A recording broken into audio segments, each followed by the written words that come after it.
Jadi sekarang kita akan tengok soalan yang pertama.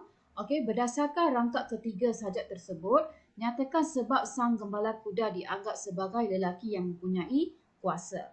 Okey, jadi soalan sekarang suruh kamu tengok rangkap ketiga.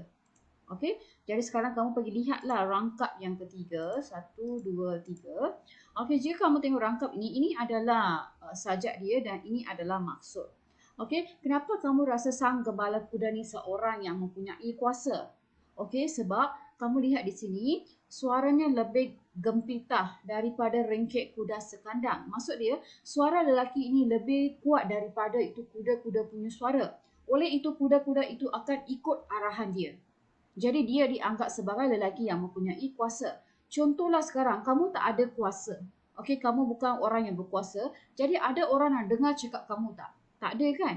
Okey, jadi disebabkan lelaki ini seorang yang mempunyai kuasa, jadi kuda-kuda ini dengar cakap dia. Okey, dan yang kedua, lelaki ini juga seorang yang mempunyai kuasa kerana dia kuat dan berani menghadapi cabaran dalam usaha melindung kuda-kudanya daripada menjadi mangsa perburuan. Okey, dia seorang yang lelaki yang mempunyai kuasa kerana dia boleh menjaga kuda-kuda itu daripada menjadi mangsa perburuan, daripada mati. Okey, jadi jika kamu seorang yang tidak mempunyai kuasa, okey, kamu seorang yang tiada power, mesti kamu tak dapat menjaga kuda-kuda ini. Jadi itu jawapan dia. Sebab itulah gembala kuda ini dianggap sebagai seorang yang mempunyai kuasa. Okey, jadi jawapan dia adalah ini. Okey, sang gembala kuda dianggap sebagai lelaki yang mempunyai kuasa kerana setiap arahannya dipatuhi oleh kuda-kuda itu. Okey, kerana setiap arahannya dipatuhi oleh kuda-kuda itu. Selain itu, sang gembala kuda juga dianggap sebagai lelaki yang mempunyai kuasa kerana berani menghadapi pelbagai cabaran dalam usaha melindungi kuda-kudanya daripada menjadi mangsa perburuan. Okey, dia ada dua jawapan. Apabila kamu ada dua jawapan, kamu perlu gunakan penanda wacana yang betul. Okey, selain itu, di samping itu, tolong jangan tulis dalam point form. 1 apa, 2 apa. Tak boleh tulis macam tu. Kamu mesti tulis dalam satu perangan yang lengkap. Okey? Okey, soalan yang kedua. Pada pendapat anda, apakah ciri-ciri yang perlu ada dalam diri seorang pemimpin agar dihormati dan disegani? Okey, dia tanya sekarang pada pendapat anda. Okey, jadi jawapan dia mesti pada pendapat kamu sendiri, idea kamu sendiri. Ciri-ciri maksud dia sikap-sikap. Okey, sikap-sikap yang perlu ada dalam diri seorang pemimpin. Pemimpin maksud dia seorang leader, seorang ketua. Okey, kenapa mereka tanya soalan berkaitan leader atau ketua? Sebab jika kamu tengok sajak ni, sang gembala ini merupakan seorang pemimpin, merupakan seorang ketua kepada kuda-kuda itu. Okey, jadi sekarang soalan saya tanya kita, apakah ciri-ciri yang boleh ada pada seorang pemimpin? Okey, disebabkan ini adalah soalan pendapat, jadi kamu boleh berikan pendapat kamu sendiri. Okey, jadi jika kamu tengok jawapan saya, pada pendapat saya, okey, apabila dia adalah soalan jenis pendapat, depan dia kamu mesti menyatakan pada pendapat saya. Okey, pada pendapat saya, ciri-ciri yang perlu ada dalam diri seorang pemimpin agar dihormati dan disegani ialah mesti mempunyai peribadi yang baik seperti jujur, amanah dan bertanggungjawab. Maksud dia, kamu menjadi seorang ketua, kamu mesti jadi seorang yang jujur, amanah, okey, supaya orang mempercayai kamu, supaya orang-orang yang ikut kamu tu mempercayai kamu. Kamu juga perlu menjadi seorang yang bertanggungjawab, okey, sebab ketua ni biasanya akan membuat semua kerja. Jadi dia perlu menjadi seorang yang bertanggungjawab. Okey, pemimpin itu juga harus, okey, harus. Kalau kamu nampak juga di sini, maksud dia ini adalah isi yang kedua. Pemimpin juga harus mempunyai daya fikir yang tinggi supaya dapat memajukan sesuatu pertubuhan atau persatuan. Okey, kamu sebagai seorang leader, kamu sebagai seorang ketua, kamu mesti mempunyai daya fikir yang tinggi. Maksud dia kamu mesti ada banyak idea. Okey, kamu mesti mempunyai banyak idea supaya kamu tahu macam mana kamu boleh memajukan kamu punya pertubuhan. Contohlah sekarang sekolah kamu ada banyak persatuan kan, persatuan gitar, persatuan piano kan.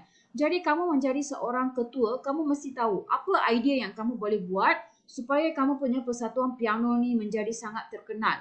Okey, menjadi sangat baik. Itu adalah salah satu ciri-ciri pemimpin. Okey. Selain itu, pemimpin tersebut juga harus mempunyai pegangan agama yang tinggi supaya tidak menyalahgunakan kuasa. Okey, maksud dia sebagai seorang pemimpin kamu perlu ada moral.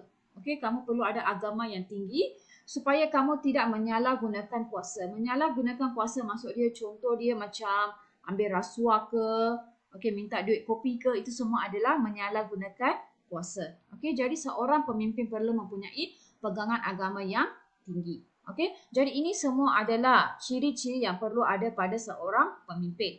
Jika kamu tengok di sini, saya ada berikan 3 isi. Okey, 1, 2, 3. Jadi saya akan dapat 3 markah di sini. Okey.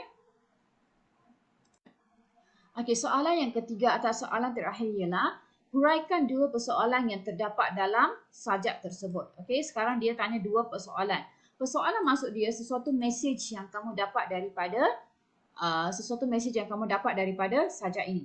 Okey. Jadi sekarang dia tanya tentang 2 persoalan. Kita akan pergi lihat nota kita. Okey, nota persoalan.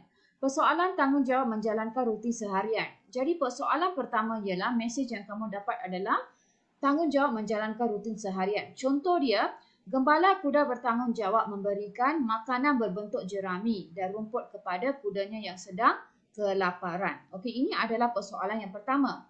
Persoalan yang kedua atau message yang kedua kamu dapat daripada sajak ini ialah persoalan keberanian dalam menjalankan tugas. Contohnya, gembala kuda mempunyai suara yang kuat dan berani menghadapi pelbagai cabaran dalam usaha melindungi kuda-kudanya daripada menjadi mangsa pemburuan. Okey, ini adalah message yang kedua. Okey, message yang kedua keberanian dalam menjalankan tugas. Okey, jadi persoalan maksud dia kamu kena tulis message-message yang kamu dapat daripada sajak ini. Tetapi jika kamu tengok soalan dia hanya 4 markah sahaja. Okey, jadi kamu perlu tulis satu persoalan, satu contoh, persoalan yang kedua, contoh yang kedua. Okey, dan kamu mesti tulis dalam satu perengan. Okey, jika kamu tengok di sini, ini adalah contoh jawapan.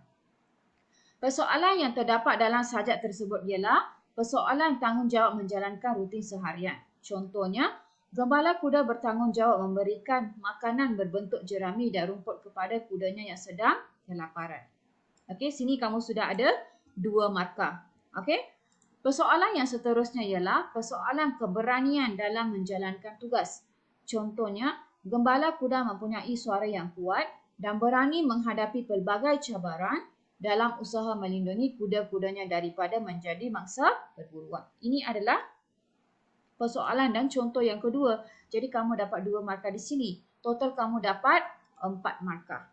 Okey, kamu ingat soalan yang ketiga mesti kamu tulis dalam perangan seperti ini. Okey, kamu bagi satu contoh je. Kalau soalan dia tanya nilai, kamu bagi satu nilai, satu contoh. Nilai yang kedua, contoh yang kedua. Kalau soalan dia tanya latar masyarakat, kamu bagi latar masyarakat pertama, contoh pertama. Latar masyarakat yang kedua, contoh yang kedua. Okey? Okey pelajar, kita telah buat 3 soalan hari ini dan 3 soalan yang seterusnya kamu perlu buat sendiri. Okey, kamu cuba buat sendiri. Jawapan saya akan beri kepada kamu pada hari Sabtu. Okey, maksud dia jawapan saya akan upload di kelas Moodle pada hari Sabtu. Okey, jadi kamu boleh cek jawapan kamu. Okey? Atas 3 soalan ini kita sudah bincang. Kamu perlu sendiri buat 3 soalan di bawah ini. Okey? Berikan maksud di Mama Rakus. Okey? Masa saya bincang dengan kamu dalam kelas Meet dan dalam kelas Moodle yang sebelum-sebelum ini, saya pernah terangkan kepada kamu maksud di Mama Rakus. Okey, saya pernah terangkan satu demi satu. Okey, jadi kamu tulis sahaja maksud di Mama Rakus ialah apa maksud dia. Okey, soalan yang kedua, pada pendapat anda. Okey, sama saja macam soalan di atas. Jika soalan pendapat, kamu perlu tulis kamu punya cadangan, kamu punya pendapat kamu sendiri. Okey, pada pendapat anda, apakah peranan pelbagai pihak untuk mengatasi penganiayaan terhadap haiwan? Okey, jika kamu nampak sekarang ramai orang sedang memburu haiwan, ramai orang sedang membunuh haiwan, ramai orang sedang membuli haiwan. Okey, macam mana kamu boleh mengatasi perkara ini? Peranan pelbagai pihak ni, maksud dia kamu boleh tulis pihak kerajaan, pihak sekolah, pihak ibu bapa atau lain-lain. Okey, dia tak cakap pihak apa, dia cakap pelbagai pihak. Jadi kamu boleh tulis semua pihak yang kamu nak. Okey, dan markah dia adalah 3 markah, jadi saya nak kamu bagi 3 isi. Okey, 3 pihak. Apa yang mereka boleh buat untuk mengatasi masalah ini?